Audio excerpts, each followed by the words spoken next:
Joining me for Our Edification is Trevon Bryant. He is one of my colleagues with Greek University. It is great to have my man on. He talks about healthy mindsets and overcoming adversity, which he has a story. Can't wait to hear it. And Trey, how are you doing, man? Thanks for joining me. Man, thanks for having me. I'm doing wonderful. I can't complain at all. Good. Because I'm not writing your complaints down. I'm not taking any notes of anything. Nothing, man. You gets nothing from me. None at all? Oh, man. Nah. All right, no. Okay, I'll listen to one or two after the podcast. All But right, cool. Trey, when I heard you tell your story when we were at the Greek University retreat, actually last year in 23, I was very, very impressed. Uh-huh. And we did an episode on this podcast about mental health in sports, about what athletes go through whenever they have to face any kind of adversity, whether it is going on a losing streak, whether it's Right. injury or something like that. You were at University of New Hampshire, correct, as a football player, Correct. and you were chasing a dream like a lot of athletes do. So what was it that disrupted your dream? Yeah. So my dream was, obviously to make it to the NFL. And what disrupted it was an injury that I had for my knee going into my senior year. And so that whole process it was devastating, because I had never had an injury before ever, since I was a kid playing Pop Warner to high school football. I was very healthy, well in shape and never really experienced any type of injuries. And so when I got to college and when I had my knee injury, which I tore my ACL, my MCL, both medial and lateral meniscus, and my patella tendon all in one snap. It was in a spring practice, and we had like 5 practice left, with the fifth one being our spring game before we get ready to go home, for the summer, and then we'll come back during the summer and we train, and then the season start. But so that spring football season at practice, that's where it happened, and it totally changed my entire life. Mm. So I don't mean to make you relive it, but when you got with the doctors and they looked at everything and they said, what did they tell you? Did they say, we don't know how this is going to work? Or they said, looks like your days are over? What did they say? So basically, because I didn't redshirt my freshman year, I ended up getting my red shirt got burnt, so I ended up having to play my freshman year. My clock was ticking, so I really only had 4 years of eligibility. And so when that injury happened, the NCAA and the doctors were like, well, first the doctor said, well, first we can't confirm anything until we get a MRI, until we do some test on it, and then we can confirm what it is, and then let you know what that process is going to be like. The biggest thing was more so appealing it with the NCAA to see if I'll be able to get a medical red shirt to be able to heal for a year and be able to come back. So when the doctors came back and they said, yep, you tore, this ligament, this ligament, this ligament, this is how long it's going to take. So I had to wait 6 to 8 weeks first because my MCL was torn. That's the only ligament that gets blood flow, so it's able to heal on its own. So I was in a knee brace, locked out at 0 degrees for 6 to 8 weeks in that. And then after that, I had to then go in and get my patella tendon surgery, which was another 6 to 8 weeks locked out at 0 degrees with the brace on. And then once that healed and that was in a position to where I could start working on my mobility and flexion, then I went in to get my ACL surgery, which was another 2 to 3 week of, brace Wow. and moderate activity. And then after that, I was actually able to really start my rehab session, which was Mhm. a full year. So after the surgeries happened, then from there, a full year recovery of rehabbing, building the strength, getting the mobility, teaching the knee how to work again. That was that whole process. So the doctors basically said, like, you're going to need a full year to be able to come back and at least play. You won't be at the same, intensity of an athlete that you are before the injury, but you'll be able to play. And so we had to wait for the NCAA to see if they were going to grant me a medical red shirt. And then they took a look to see how much I played my freshman year. Did it go over a certain percentage or something? During that time, they had specific rules, and they ended up giving me the medical red shirt. So I got granted the medical red shirt. So I was able to come back for a fifth year. So I was able to take my true senior year off to recover, and then have the off season after that year to then prepare to play for my 5th year, which put me back in the lineup of where I was originally supposed to be with all the other incoming players that I came in with, who all redshirted and got that 5th year of eligibility. So it kind of worked out in a good way, but it was tough, man. It was really tough trying to figure out what the doctors are going to say. Is the NCAA going to grant me another year, or is my season over completely? Yeah. You said that they told you that you wouldn't be able to play with the same intensity. How did that Yeah. hit you? It hit me hard, man, because Yeah. I play hard, that, and that's Yeah. just the way I've always been. And I had to play that way because I'm more as a running back. I am on the shorter side of most running backs, and especially for college, I was considered undersized, and I always been undersized, but I've always been very strong, very fast, and I play with aggression. And so that's just my game style. So when they told me that, it was just kind of like like I'm not really trying to hear what you're talking about right now. It ain't, Right. you know what I mean? Like you're not describing me. You know what I'm saying? Like I'm gonna Hmm. go 100% the whole time. Like so it kind of hit me kind of hard. But once I did get back into the process of playing, it was like my mind mentally, I was as intense and I was as fast and I was as explosive in my mind, but my body was not producing the same explosiveness. It wasn't producing the same strength. It wasn't producing the same twitch as I had before the injury. And so it was like my mind and my body were on two different channels, not really connecting with each other um, to the point to where I could play at a high level. Yeah. So it was tough. So I mean, the doctor was correct, but I think it was more so of a timing thing. If I had 2 years to recover and come back, I think I would have been totally fine because once I completed my 5th year, I continued to train, I continued to work out, but I switched from working out in the gym to more calisthenics and being outside and working with body weight. And man, I mean, the explosiveness, the power, the strength, everything just started to come back. And so I think I just needed more time in order to be the high caliber athlete that I was.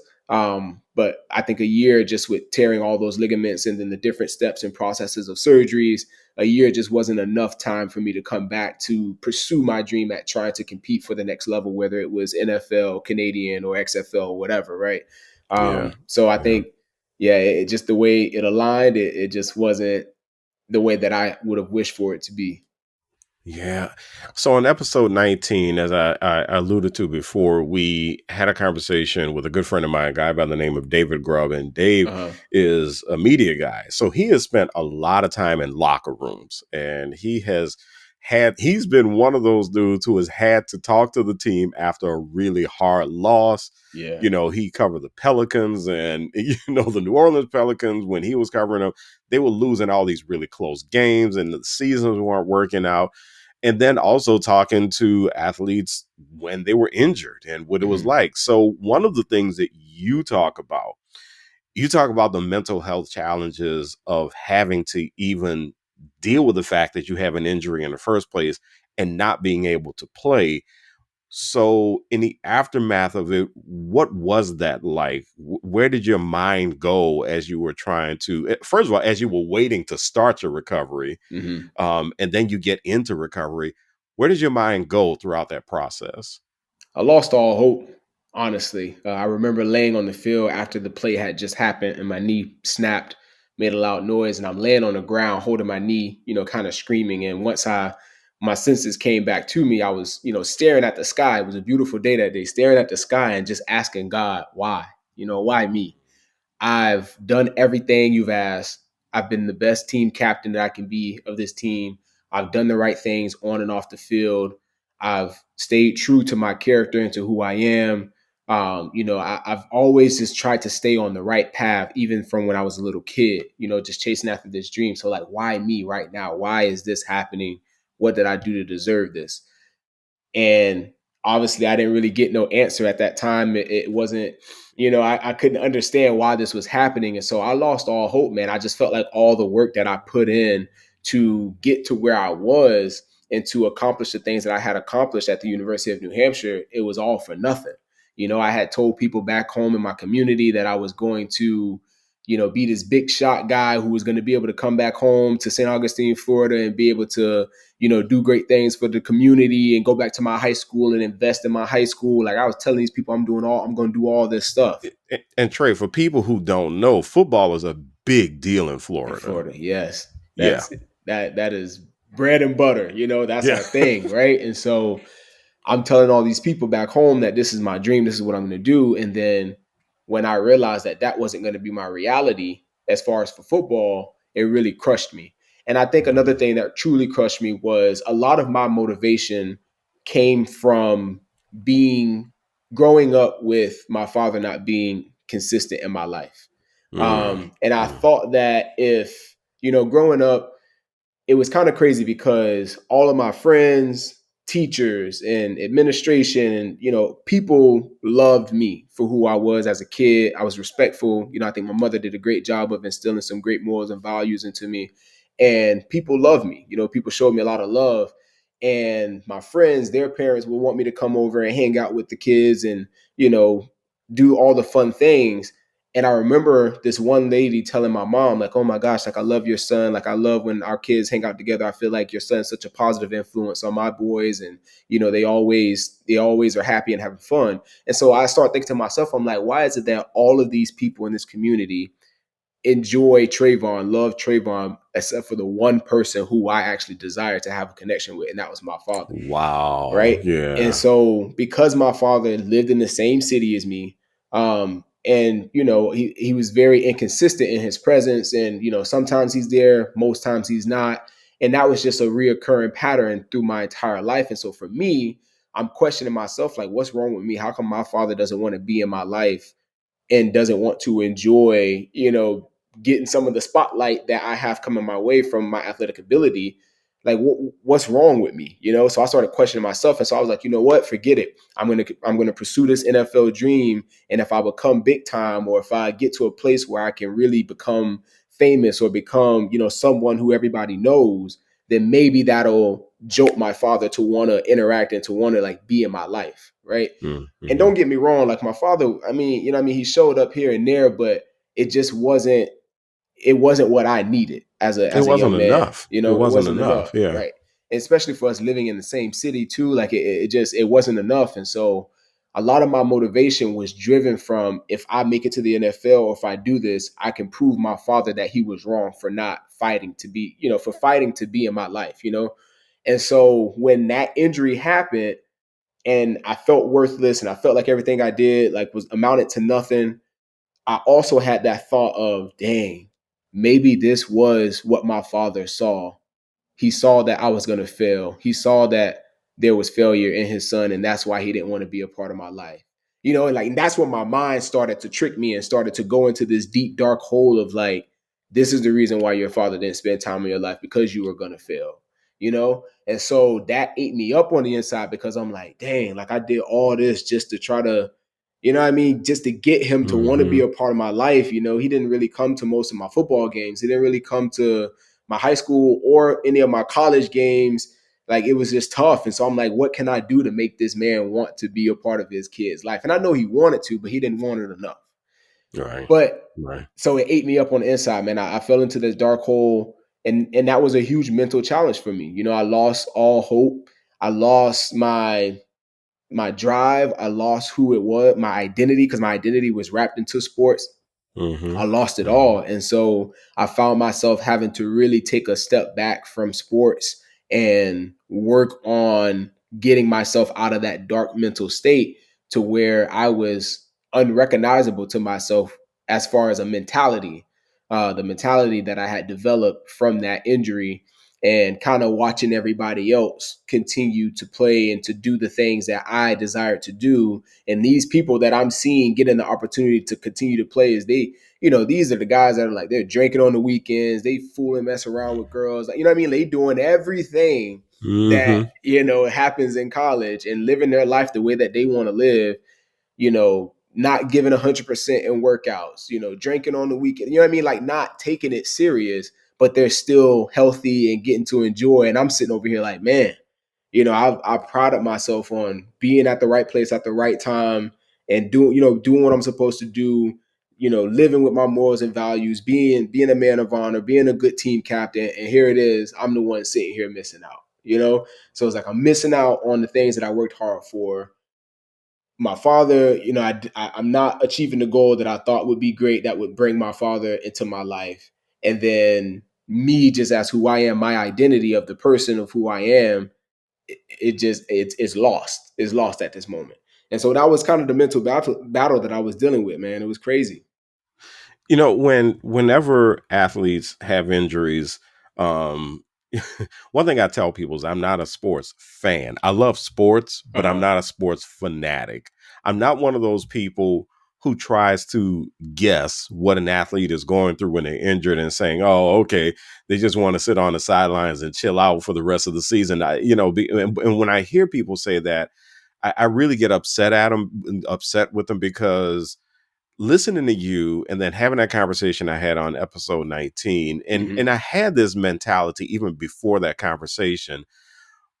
My thoughts were always, what is this person going through? And Yeah. they can't play the game that they love, and whether they're faking it or not, something else is there. And listening to you, I wonder that about athletes. Whenever they do get injured, do other things bubble up with them mentally? It's not Yeah. just the injury, Yeah. is it seems like so many athletes find almost an escape in the games that they play. And so Mm-hmm. when they get injured, and like you said, they don't have their identity with them. They don't have that identity. If they play for a big time university, they're not on Mm-hmm. TV every Saturday, and that Right. sort of thing. So is that something you've heard from other athletes, that when they get injured, it's not just the injury that's bothering them, but there's just all these other things that bubble up, and fans need to understand these are human beings who get injured. Right. Is that something that you've heard from other athletes? Yes, I've heard that a lot, and especially with the athletes, young athletes that I work with today who get injured, and I get an opportunity to work with them. I think when those injuries, especially for our male athletes too, when those injuries happen, and obviously it strikes up some type of emotion and puts them in this state, I think it then puts them in a position to where they have no choice but to fully examine themselves, Yep. and they Yep. start to realize or become aware of all the other little small things that has affected their mentality, affected their mindset, affected their self-esteem, and all those things begin to pile on because the avenue for it has been opened by this injury. And so now they're starting to discover these things, all the things that they've suppressed, all the things that they've just kind of pushed behind. Now they're in this state of being vulnerable, and their emotions are flowing, so those other emotions that they've been suppressing is just now jumping into the line of flow, and now they're starting to discover all these other things that's going on with them. I also think that the injury can sometimes enhance some situations that may have not been as serious, right? It can kind of influence it to become a little bit more. I've seen that with myself. But yes, I think a lot of athletes do then discover a lot of things that they have, kind of shadowed over time once they experience an injury that really sits them down and makes them have to really look in the mirror. So let's talk about the bounce back, man. When you got on the road to bouncing back, how did that start? Yeah. So man, it was a tough start. It was a tough start Hmm. because so I'll start off by saying my brand talking with Trey, right? The way that came about was I used to on my recovery process, I used to sit inside my car at night. At the end of the day, I sit in the car whether I'm coming home from class or whatever, and I would talk to myself in the car because I didn't Mm. want to go into my dorm. I didn't want to go into my building with my two teammates and talk to them about what I was going through. And I found sitting in the car talking to Let me myself. stop you. Well, Yep. let me stop you on that. Why not? Is it that you just didn't trust them, or what? Why didn't you want to talk I to them? think it was a couple things. I didn't want to talk to him because I didn't want to seem weak, right? I think Okay. Yep. I Yep. didn't want to seem weak, and I was the team captain of the team still. And so I'm like, if Yeah. I'm team Mm. captain, like I can't show this vulnerable side of me right now because they're gonna look at their leader as like our leader's hurt, he's weak, right? Like Yeah. you know what I mean? So I didn't want to taint that image of being lion-hearted, strong Trey that everybody had saw me. So I didn't want to talk to them because I didn't want to seem weak, one. And then two, I was like, man, everybody has something going on in life. Like, they don't want to sit and listen to what I got going on. Like, even, besides the not wanting to be vulnerable, they got stuff going on. They busy. Like, I don't want to sit and bore them with my story and my emotions. Right. And so Okay, yeah, go ahead. Yeah. yeah, so I would sit inside the car, and I found it very therapeutic for myself to sit in the car and talk to myself. Now, I was actually talking to God or kind of praying, but I was just having out loud conversations. And if, Mhm.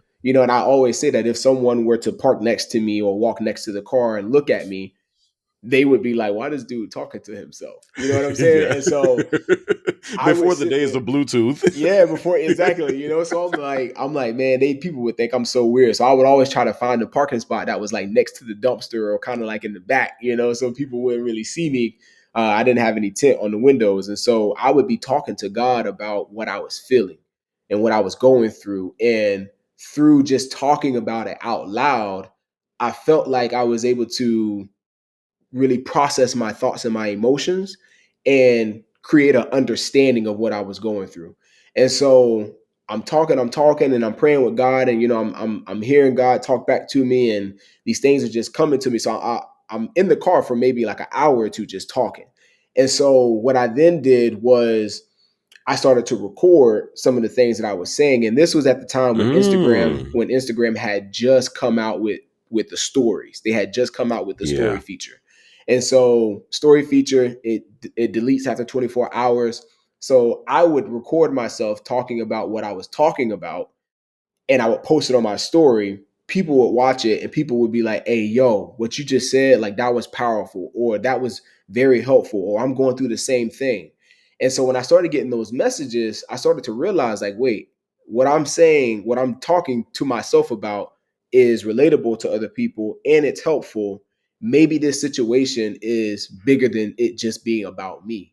And I think that was the moment when my recovery or bounce back process had actually really started, because I now had a new perspective and a new motivation that directed me somewhere to go. Because at first I'm just kind of sitting, I ain't really have any direction to go. I'm like, I'm hurt, I can't do nothing. I go to practice, I go to meetings, and I'm just watching everything, right, with no motive. But once I realized, like, oh, this situation is bigger than me, I can talk Yeah. about how I'm bouncing back, or how I can overcome the situation, or how things are going to get better over time, and maybe this will save and help someone else. And so that mentally was the bounce back initial start. And then what happened was, I would continue to post those videos, and I would continue to start journaling and writing down my thoughts and my feelings. And then I just got to a place to where I just started trying to find value in the small things, which was, I woke up this morning. God, thank you for waking me up this morning. Yep, my knee is hurt, but it's still attached to my body, and I Yeah. know for a fact Yeah. that I'm going to recover. I might not be the same athlete that I was, but I'll recover. And I remember I had this one prayer, and I told God, I said, God, through this recovery, if you allow me to bounce back, whether it's 50% or 100%, if I'm able to even just run without a brace one day, like, I promise you, I'm going to go all out, and whatever it is that you have planned for my life, like, just, if you just allow me to be able to use all of my limbs without a brace and recover, in a healthy way, like, I'm going all out. And sure enough, as I'm going through my process, that mentality kind of kicked back in of like, hey, you said you wanted to be great. You said you wanted to be successful. How are you going to bounce back through this adversity? How are you going to attack PT every single day? How are you going to go in and treat other people, even though you may not be feeling good yourself, Mhm. mentally and Mhm. emotionally? How are you going to keep those emotions separate from how you feel and think and talk and treat other people? How are you going to still stay focused on your duty as team captain to lead your teammates, right? And so I then started to be more active in practice with being vocal, right? I was more so of like, I don't really do all that talking. I show you Mm. my leadership skills through how I play and, how I present myself. Mhm. But I had to start to talk more, because obviously I'm on crutches. I can't move. I can't do nothing, right? I can't set an example by showing. Now I have to start talking. And so I started to talk and lead the young guys and be more vocal. And then that's when I realized the strength in my voice, right? And so then that gave Mhm. me a new kind of mental direction of like where I can go. And so it was just these little subtle hints of where I saw that I could still be effective as a team captain, but also have an impact on other people's lives. And when I started to look at the bigger picture, that's when I started to find energy and motivation and happiness in the process of Mm, overcoming, right? And so I really think that bounce back process took a lot of prayer, but it also took a lot of reflection and being honest with myself with where I was, as far as how I felt about myself, how I was kind of questioning my identity, like am I even man enough right mm, now to even deal with this? Also having to really kind of not get over, but I had to deal with the emotions that I had towards my father, right? Because yeah. in that situation, in that dark time, I was like, dang, I wish I could call my dad right now and talk to him about what I was going through. But I can't Mhm. because I haven't really talked to him that much, haven't heard from him. Like, I'm in New Hampshire, he's in Florida. Like, are we really going to even be able to connect? So I didn't even really talk to my dad through that whole. He didn't even know I was going through that whole injury. Like, he, you know what I mean? He I don't know if he really followed my college career, so he didn't even know that I was hurt. He didn't know anything about it. When I did speak to him and talk to him and tell him like, yeah, I'm not playing this year, dad. Like, I got hurt and this and that.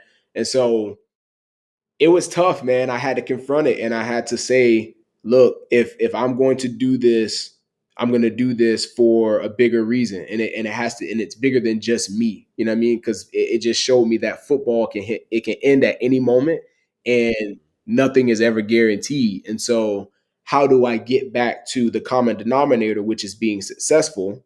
Right. And there's thousands, billions, millions of people that are successful that are not wearing a helmet and shoulder pads, that are still impacting their community, that are still taking care of their family, that are still doing the duties of a man, right, to be successful. And so when I realized that, I was like, okay, I can continue to keep going, and I'm sure God is going to put me on the right direction to still become this person that I told my community that I was going to become. It's just going to be in a different fashion, different form. I don't know what that fashion, what that form is going to be, but I got to trust and I got to continue to use my skills as a speaker, as a communicator, as a motivator, and continue to bring other people along through my process of recovery.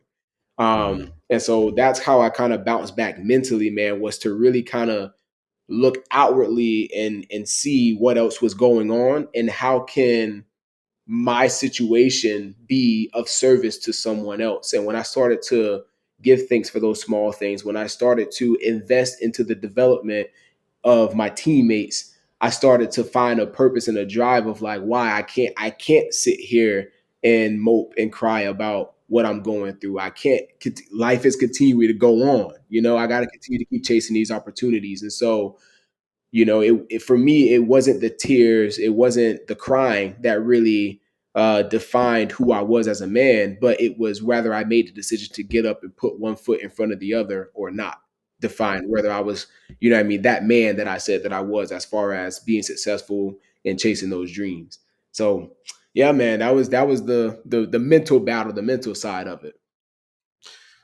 So you speak to you speak frequently to high school students, you speak to college students, and other audiences. Can you think of any comment that when you heard it, you said to yourself, I'm doing exactly what I'm supposed to be doing right now?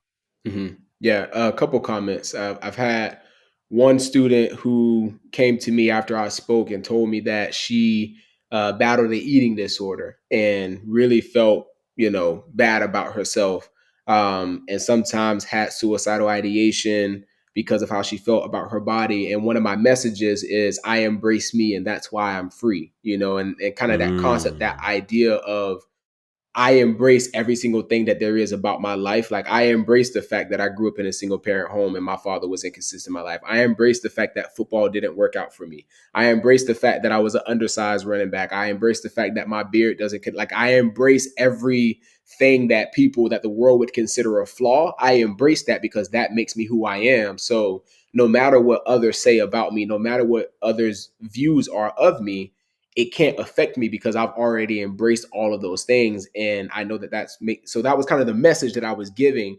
And for her, the eating disorder, the body dissatisfaction that she had was something that she didn't embrace of herself. And so that was something that kind of resonated with her. So she came up and told me, was like, that was what I really needed to hear. And, I've been on and off with these suicidal ideations and, this eating disorder. And she was like, and I really, really resonated with your message today. And she gave me a hug. And then it was like 3 days later, her mom somehow reached out through email, found my email. I think they connected with the school and was like, hey, can we get Trevon's email? Mom sent me an email, wrote me a long email saying how her daughter came home and was talking about this, talking about that. And for those next couple of days, just the mindset shift that her daughter had. And so she wrote me a thank you letter. And I was like, see, that's why I'm here. Right. That was one moment. A second moment was I on TikTok, I used to do my TikTok live, my Talking with Trey TikTok lives every Wednesdays, and my schedule changed, so I wasn't able to keep it up. But I was talking about perseverance, and I had shared my story about how my injury had happened and how I continue to get through it, bounce back. And on the live, how you get the comments, and people are commenting, and they're interacting, and they're talking, they're sharing stuff. And there was this one guy that popped on, and that said, he was like, hey, I just want to share this with the group. He said, I just lost my girlfriend not too long ago to a car accident. And he was like, and I've been struggling for the past couple of days trying to figure out like why her. She was the sweetest girl. He was like, it should have been me, and not her. Like she didn't deserve this. He was like, I don't want to be on this earth anymore. And so this is what he's saying in the text, right? And so everybody else was chiming in, was like, hey man, like stay strong, you got this, don't go down that path. We love you, God bless you. Everyone's trying to throw him some positivity. And I even started to speak to him, directly and kind of relating what I was talking about to his situation.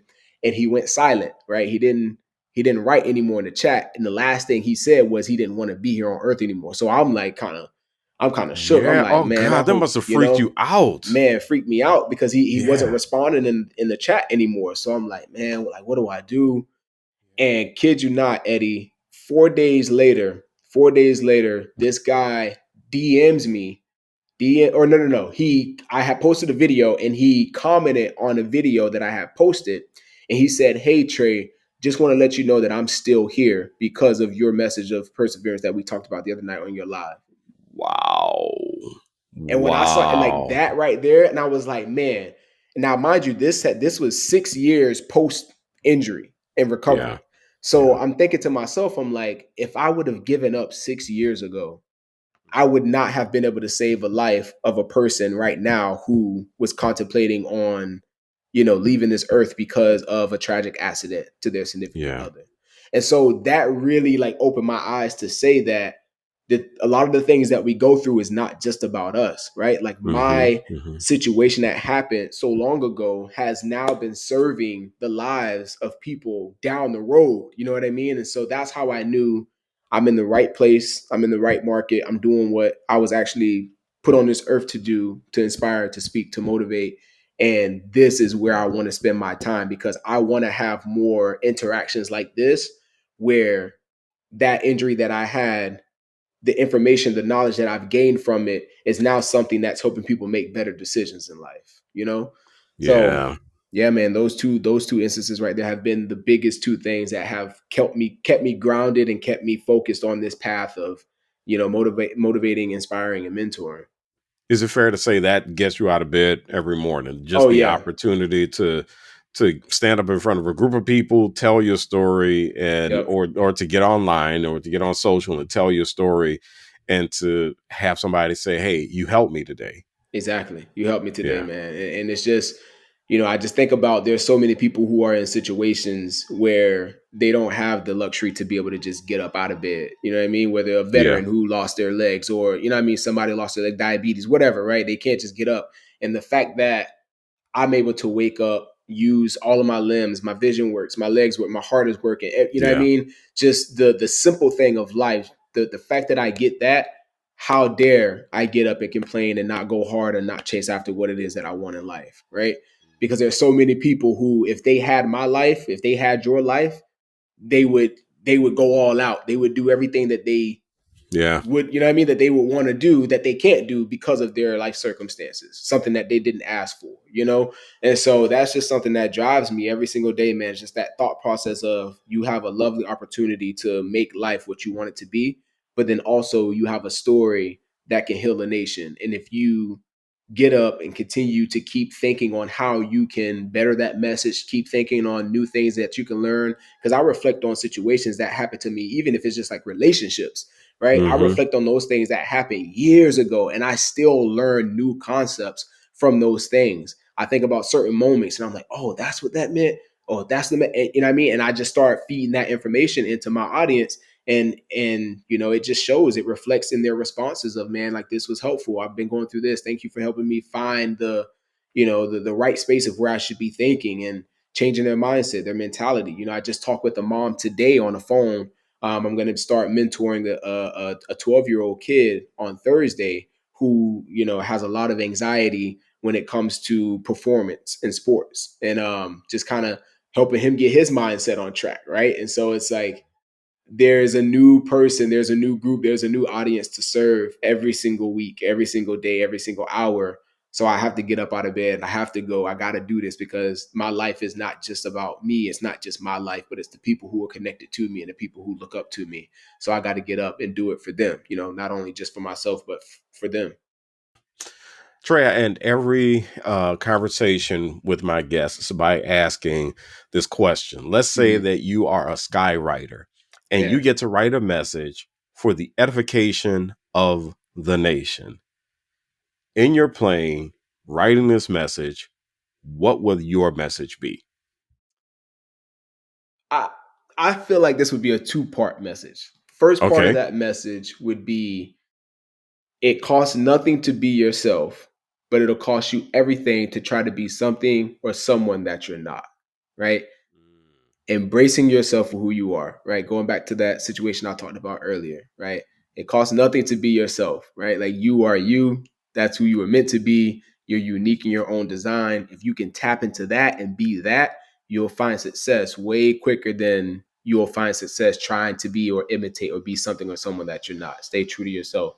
That second part would be, you know, kind of on the path of talking about patience, right? Those who are patient will surely get the things that they want.